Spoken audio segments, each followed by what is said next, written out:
दोस्तों, अगर आपको भी ऐसा लगता है कि गरीबों के मोर्चे पर मोदी सरकार विफल रही है तो आप अभी इस वीडियो को लाइक कीजिए और इस लाल बटन को दबा के इस चैनल को फ्री में सब्सक्राइब करके घंटी बजाइए और कमेंट में लिखिए जय हिंद। रुख करते हैं पहले खबर की तरफ। मुंबई बैंक फ्रॉड केस में बीजेपी नेता मोहित कंबोज के आवास पर सीबीआई का छापा। जी हां दोस्तों, 57 करोड़ रुपए की बैंक धोखाधड़ी का मामला है। सीबीआई ने मुंबई में 5 ठिकानों पर छापेमारी की। केंद्रीय जांच ब्यूरो ने 57 करोड़ रुपए की बैंक धोखाधड़ी के मामले में मुंबई के 5 ठिकानों पर छापेमारी की है। सीबीआई ने जिन ठिकानों पर छापा मारा है उनमें से एक भारतीय जनता पार्टी के महासचिव मोहित कंबोज का आवास भी है। सीबीआई ने कहा, अभियुक्तों के आवासीय और आधिकारिक परिसरों में तलाशी ली गई है, जिसमें एक प्राइवेट कंपनी भी शामिल है। छापेमारी में संपत्ति, लोन, विभिन्न बैंक खाते और लॉकर की चाबियों समेत संदिग्ध दस्तावेजों की बरामदगी हुई है। सीबीआई ने बैंक ऑफ इंडिया की ओर से दी गई शिकायत के आधार पर एफआईआर दर्ज की है। बैंक ने जिनके खिलाफ शिकायत की थी उनमें एवियन ओवरसीज प्राइवेट लिमिटेड नाम की कंपनी है, जिसे अब मेसर्स बागला ओवरसीज प्राइवेट लिमिटेड के नाम से जाना जाता है। इस शिकायत में कंपनी के प्रबंध निदेशक भाजपा नेता Mohit Kamboj, KBJ hotels Goa private limited, Jitendra Gulshan Kapoor, Siddhant Bagla, Hitesh Mishra और अज्ञात अधिकारियों के नाम हैं। इन सभी पर बैंक ऑफ इंडिया को 57.26 करोड़ रुपए का चूना लगाने का आरोप है।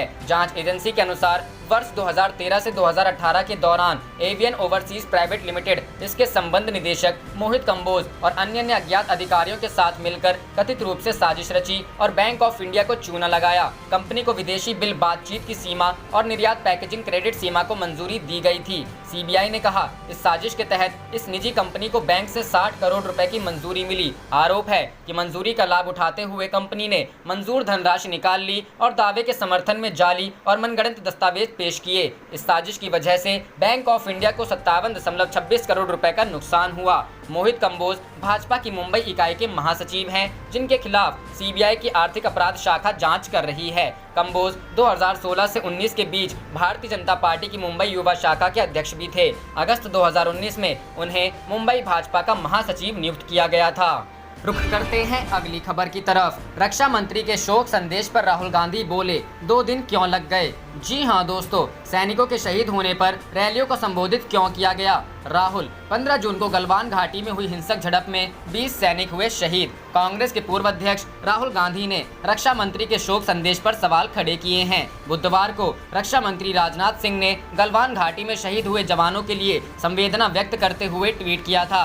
राहुल ने ट्वीट में चीन का जिक्र न किए जाने पर सवाल उठाया है। रक्षा मंत्री के ट्वीट पर राहुल गांधी ने पूछा कि सहानुभूति प्रकट करने में 2 दिन क्यों लग गए। ट्वीट में चीन का नाम न लेकर भारतीय सेना का अपमान क्यों। साथ ही सवाल उठाया कि सैनिकों के शहीद होने पर रैलियों को संबोधित क्यों किया गया। बता दें कि राजनाथ सिंह ने ट्वीट कर लिखा था, गलवान घाटी में सैनिकों को खोना दर्दनाक है। हमारे सैनिकों ने अपना फर्ज निभाते हुए देश के लिए जान दे दी। देश उनके बलिदान को कभी नहीं भूलेगा। रुख करते हैं अगली खबर की तरफ। हरियाणा बीजेपी नेता सोनाली फोगाट गिरफ्तार, अफसर की थी चप्पल से पिटाई। जी हां दोस्तों, हरियाणा में भारतीय जनता पार्टी की बड़ी नेता सोनाली फोगाट को बुधवार को गिरफ्तार कर लिया गया। सोनाली फोगाट पर एक सरकारी अफसर को चप्पल से पीटने का आरोप है। कुछ दिन पहले सोनाली फोगाट का एक वीडियो वायरल हुआ था। इस वीडियो में वो कथित तौर से हिसार के जिला कृषि कमेटी के अधिकारी सुल्तान सिंह को चप्पल से पीटती नजर आई थी। यह वीडियो बालसमंद इलाके का बताया गया था। वीडियो वायरल होने के बाद बीजेपी नेता के खिलाफ हिसार में एग्रीकल्चरल मार्केट कमेटी ने केस दर्ज कराया था। इन पर मारपीट करने और सरकारी कर्मचारी को ड्यूटी में बाधा पहुंचाने का आरोप लगाया था। 40 साल के सोनाली फोगाट एक टिकटॉक स्टार भी मानी जाती हैं। सार्वजनिक जगह पर एक अफसर की चप्पल से पिटाई करने का उनका जब वीडियो वायरल हुआ था, तब इस पर कई लोगों ने अपनी प्रतिक्रिया दी थी और बीजेपी नेता पर कार्रवाई करने की मांग की थी। सोनाली फोगाट हिसार के आदमपुर क्षेत्र से पार्टी का प्रतिनिधित्व करती हैं।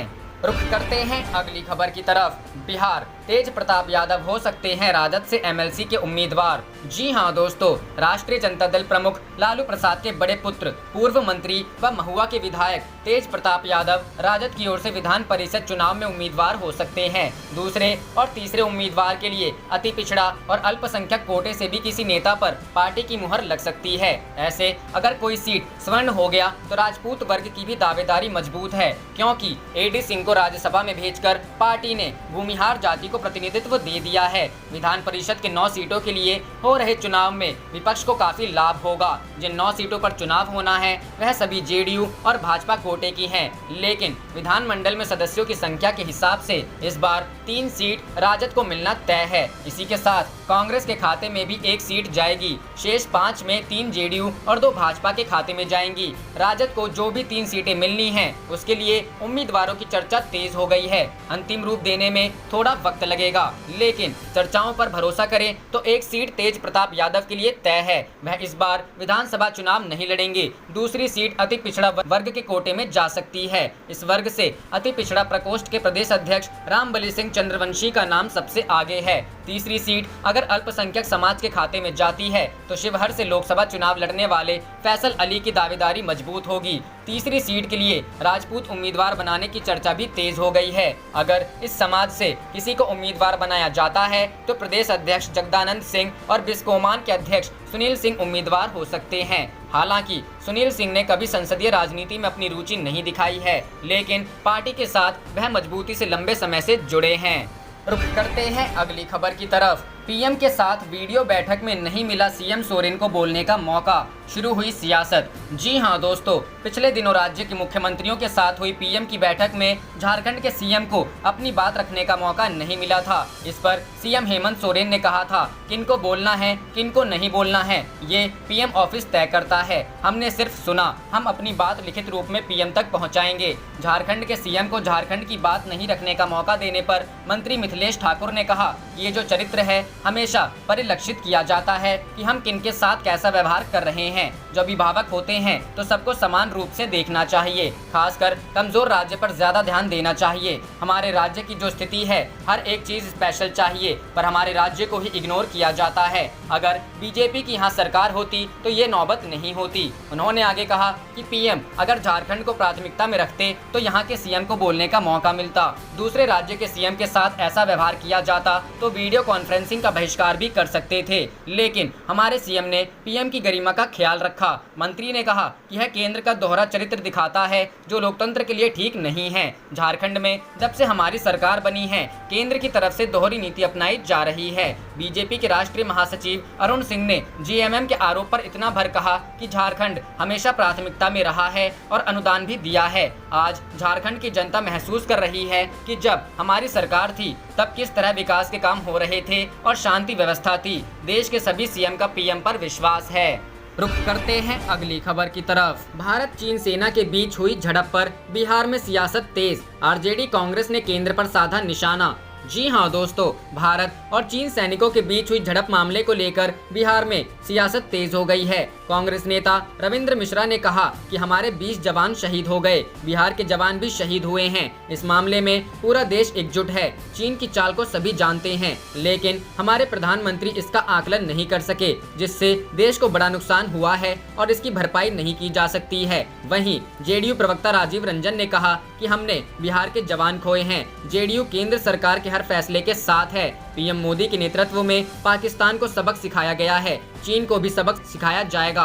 विपक्ष बेकार की बयानबाजी कर रहा है। इधर आरजेडी प्रवक्ता मृत्युंजय तिवारी ने कहा कि देश के जवान शहीद हुए हैं, इसका हमें दुख और अफसोस है। शहादत बेकार नहीं जाएगी, लेकिन सवाल केंद्र सरकार की नीतियों पर है। केंद्र सरकार हर मोर्चे पर फेल हो गई है। सरकार जवाब दे, ऐसी नौबत क्यों आई है। वहीं बीजेपी प्रवक्ता निखिल आनंद ने कहा कि जवानों की शहादत को श्रद्धांजलि, ये वक्त राजनीतिक टीका टिप्पणी का नहीं है। हमारी सरकार और देशवासी देश विरोधी गतिविधियों का मुंहतोड़ जवाब देने में सक्षम है, लेकिन हमें अब चीन के सामानों के बहिष्कार का संकल्प भी लेना चाहिए। रुख करते हैं अगली खबर की तरफ। भारत सरकार डीजल पेट्रोल के दाम में मनमानी वृद्धि करने की आदी हो गई, अखिलेश यादव। जी हां दोस्तों, समाजवादी पार्टी के राष्ट्रीय अध्यक्ष अखिलेश यादव ने देश में पेट्रोल डीजल की लगातार बढ़ती कीमतों को लेकर केंद्र सरकार पर हमला बोला है। मंगलवार को अखिलेश ने बयान जारी कर कहा कि भारत सरकार डीजल पेट्रोल पर मनमानी वृद्धि करने की आदी हो गई। अंतर्राष्ट्रीय कीमतों में गिरावट आने के बावजूद भी देश में दाम में कमी नहीं होती। उन्होंने कहा कि विश्व में पेट्रोल डीजल पर भारत में सबसे ज्यादा 279% टैक्स वसूला जा रहा है, जबकि अमेरिका में 19%, ब्रिटेन में 47%, फ्रांस में 39% टैक्स है। वहीं उन्होंने कहा कि खराब अर्थव्यवस्था वाले देशों की सूची में पाकिस्तान में 102%, जबकि बांग्लादेश और नेपाल में 113% टैक्स है। अखिलेश ने आरोप लगाया कि भारत सरकार के ज्यादा टैक्स की वजह से देश में डीजल पेट्रोल के दाम नीचे नहीं आते। रुख करते हैं अगली खबर की तरफ। चीन की धोखेबाजी पर गुस्से में देश, दिल्ली से लेकर कोलकाता तक प्रदर्शन। जी हां दोस्तों, लाइन ऑफ एक्चुअल कंट्रोल पर 20 भारतीय जवानों की शहादत के बाद पूरा देश गुस्से में है। जगह जगह प्रदर्शन किए जा रहे हैं और चीन की धोखेबाजी का बदला लेने की मांग की जा रही है। दिल्ली में स्वदेशी जागरण मंच के कार्यकर्ताओं ने प्रदर्शन किया तो कोलकाता में अखिल भारतीय विद्यार्थी परिषद कार्यकर्ताओं ने प्रदर्शन किया। दिल्ली स्थित चीनी दूतावास के बाहर स्वदेशी जागरण मंच के कार्यकर्ताओं ने जबरदस्त प्रदर्शन किया। इस प्रदर्शन में आर्मी के रिटायर्ड जवान भी शामिल रहे। हालांकि प्रदर्शनकारियों को पुलिस ने रोकने की कोशिश की, लेकिन वे नहीं माने। इसके बाद प्रदर्शनकारियों को हिरासत में लिया गया है। वहीं भारतीय जवानों की शहादत पर रक्षा मंत्री राजनाथ सिंह ने कहा कि गलवान में सैनिकों का नुकसान बेहद दर्दनाक है और परेशान करने वाला है। हमारे सैनिकों ने अनुकरणीय साहस और वीरता को कर्तव्य की पंक्ति में प्रदर्शित किया और भारतीय सेना की सर्वोच्च परंपराओं में अपने जीवन का बलिदान दिया। रक्षा मंत्री राजनाथ सिंह ने कहा कि राष्ट्र उनकी बहादुरी और बलिदान को कभी नहीं भूलेगा। राष्ट्र इस कठिन घड़ी में उनके साथ कंधे से कंधे मिलाकर खड़ा है। हमें भारत की वीरता के शौर्य और साहस पर गर्व है। इस बीच दिल्ली में चीनी दूतावास पर भी प्रदर्शनों की आशंका को देखते हुए यहां सिक्योरिटी बढ़ा दी गई है। यहां पुलिस और पैरामिलिट्री फोर्स की तैनाती की गई है।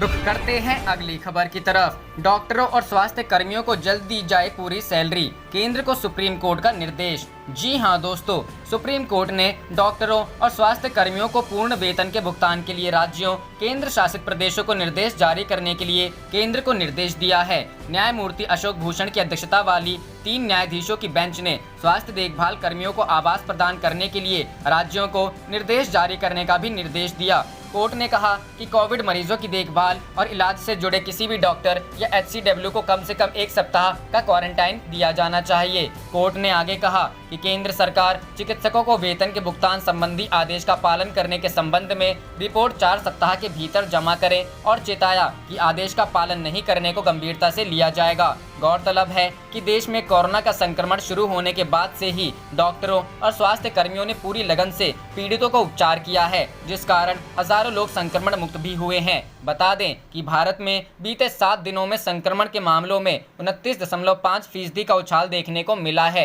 दुनिया में अन्य देशों के मुकाबले यह सर्वाधिक है। ब्राजील में 26.4, मैक्सिको में 25.6, रूस में 13.4 और अमेरिका में 8% की दर से उछाल आया है। रुख करते हैं अगली खबर की तरफ। CBSE शेष परीक्षाएं रद्द करने पर विचार करें, आंतरिक मूल्यांकन पर दे मार्क्स, सुप्रीम कोर्ट। जी हां दोस्तों, सुप्रीम कोर्ट ने केंद्रीय माध्यमिक शिक्षा बोर्ड से बची हुई बोर्ड परीक्षा को रद्द करने के मामले में विचार करने को कहा है। इसके साथ ही कोर्ट ने कहा है कि बोर्ड स्टूडेंट्स को आंतरिक मूल्यांकन के आधार पर मार्क्स देने के बारे में सोचे। 3 जजों की बेंच ने CBSE अगले मंगलवार तक जवाब देने को कहा है। CBSE ने भी कहा है कि वह स्थिति को देखते हुए अपने दिशा निर्देश बताएगा। अब इस मामले की सुनवाई अब 23 जून को होगी। कोर्ट CBSE स्टूडेंट के एक अभिभावक अमित बाथला की याचिका पर सुनवाई कर रही थी। याचिका में वर्तमान स्थिति को देखते हुए CBSE बोर्ड परीक्षाएं रद्द करने की मांग की गई थी। आपको बता दें कि CBSE बोर्ड की बाकी बची परीक्षाएं 1 जुलाई से 15 जुलाई के बीच आयोजित होनी हैं। CBSE फिलहाल 12वीं के 29 मुख्य विषयों की ही परीक्षा ले रहा है। वहीं नॉर्थ ईस्ट दिल्ली में दंगों की वजह से रद्द हुई 10वीं की परीक्षाएं होंगी। CBSE की परीक्षाएं देश भर में 15,000 परीक्षा केंद्रों में आयोजित होनी है। याचिका में यह भी कहा गया है कि CBSE की परीक्षाएं जुलाई में होनी है और एम्स के आंकड़ों के अनुसार कोविड-19 महामारी उस समय पीक पर होगी। इसलिए याचिकाकर्ताओं ने प्रार्थना की है कि जुलाई में होने वाली CBSE की बची हुई परीक्षाओं को रद्द कर दिया जाए और इंटरनल असेसमेंट के आधार पर स्टूडेंट्स का रिजल्ट घोषित किया जाए। ICSE ने स्टूडेंट से मांगा विकल्प, पेपर देना है या प्री बोर्ड के नंबर पर चाहिए प्रमोशन। ICSE ने बोर्ड परीक्षाओं से पूछा है कि वे 2 जुलाई से शुरू होने वाली बोर्ड परीक्षा में शामिल होंगे या प्री बोर्ड अथवा इंटरनल असेसमेंट के आधार पर प्रमोशन चाहते हैं। उन्हें अपना विकल्प निर्धारित प्रोफार्मा में भरकर 18 जून तक स्कूल को भेजना है। बच्चों के व्हाट्सएप पर मैसेज और प्रोफार्मा भेजा जा रहा है। आपको बता दें कि राज्यों के अभिभावकों ने कोरोना संक्रमण को देखते हुए परीक्षा न कराने की अपील की है। इस संबंध में हाई कोर्ट में जनहित याचिका भी दाखिल है। इस पर बोर्ड ने छात्रों को यह विकल्प दिया है। अब छात्र चाहें तो परीक्षा में शामिल होने की जगह प्री बोर्ड के आधार पर प्रमोशन करा सकते हैं। रुक करते हैं अगली खबर की तरफ। भारतीय जवानों की शहादत पर बोली प्रियंका गांधी, यह वक्त चीन का सामना करने का है। जी हां दोस्तों, लाइन ऑफ एक्चुअल कंट्रोल पर 20 भारतीय जवानों की शहादत पर पूरे देश गुस्से में है। भारत और चीन के बीच तनाव के मुद्दे पर कांग्रेस नेता राहुल गांधी के बाद अब कांग्रेस की महासचिव प्रियंका गांधी वाड्रा ने भी सरकार पर निशाना साधा है। प्रियंका ने ट्वीट कर कहा कि हमारी जमीन, हमारी संप्रभुता खतरे में है। हमारे जवान, हमारे अधिकारी शहीद हुए हैं। क्या हम खामोशी रहेंगे? भारत को सच की जानकारी मिलनी चाहिए। भारत को ऐसा नेतृत्व मिलना चाहिए जो अपनी जमीन पर कब्जा होने से रोकने के लिए कुछ भी कर गुजरने के लिए तैयार हो। आप देख रहे थे आपका अपना चैनल जय हिंद जय भारत।